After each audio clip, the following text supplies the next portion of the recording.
First off, can you talk a little bit, just kind of give a little background of your work as an artist and what you've been involved in? Yeah, so my work is predominantly sort of large-scale, immersive environments, playful experiences, or public art pieces.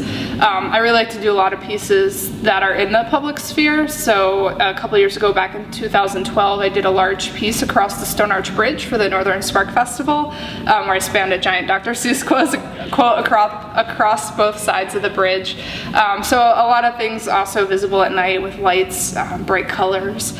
My background is really in growing up around sort of amusement parks and themed spaces and going to the Jersey Shore and the boardwalk when I was a kid, so a lot of the sort of lights and signage and sort of vintage feel of a bygone era come into my work from more of an aesthetic standpoint. So. Very good. And so we're in a vacant space in a building, kitty corner from the blocky that's going under a renovation.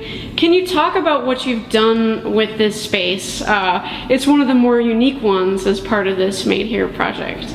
Yeah, so Joan came to me with this space many months ago, and we looked at it from the inside and the outside, and I knew it had 18 windows and it was on the second floor of a building, and I really wanted to create a piece very site specific, both specific to the physical qualities of the space as well as sort of the background and the history of this building.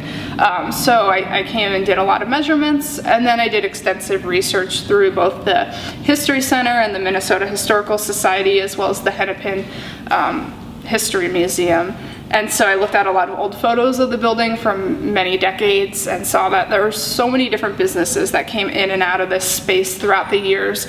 Anywhere from a drugstore and a cigar store to hair salons to a dancing school, cafes, and Fannie Farmer's candy stores downstairs, and tailors, seamstresses, just in and out. And it's so odd to me because now this building's just been vacant for so many years, and all that history and all that life that was once here is just sort of gone and forgotten. So I wanted to pay homage to those businesses and that life that was once here, but not be too specific as to a very particular kind of business. So I made references to some of those businesses through this piece. I've got a large "Sorry No Vacancy" sign that lights up at night, and at night all the windows become illuminated with different silhouettes and motion. And so a couple of the windows have animated projections in them.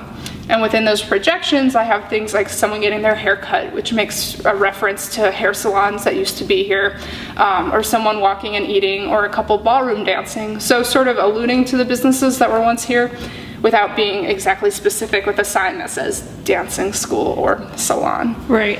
What do you think about the Made Here project overall? You know, that all these lots of vacant spaces are getting made over with different pieces of art. Yeah, I think it's great. I think it's great for the city, and I think it's great for the local arts community. It gives artists and creative people a space and an opportunity to come up with new challenges, to come up with new pieces or works to exhibit, or gives them a space to exhibit existing work. And it helps the city because it fills all these voids and brings a new life back to these spaces that have been so forgotten, and brings attention back to them as well. Very good. What kind of feedback are you hearing from people who have seen this at night? Yeah, a lot of people are commenting about it, that they really like it. It's really interesting. I have yet to hang out here at night on a corner without revealing who I am and just listen to reactions, but I should probably take the time to do that this summer and kind of listen to what people say. I am curious as to whether people are keenly aware that it's an art project, or maybe they think there is something that's happening up here. But that was sort of the point of the piece, is to leave it ambiguous. So I think that any reaction, as long as people sort of notice it, is a good thing. Well, so good. Anything else you want to say about this project or other things that you're working on right now? I don't know. Right now I'm one of 5 fellows for the Jerome Fellowship for Emerging Artists, so I'll be having a show coming up this October at the MCAD Main Gallery with the 4 other fellows, so I'm currently working on a couple of new pieces for that. Fantastic. All right, well, thank you, Robin. Yeah, thank you. Appreciate your time. You're welcome. Okay.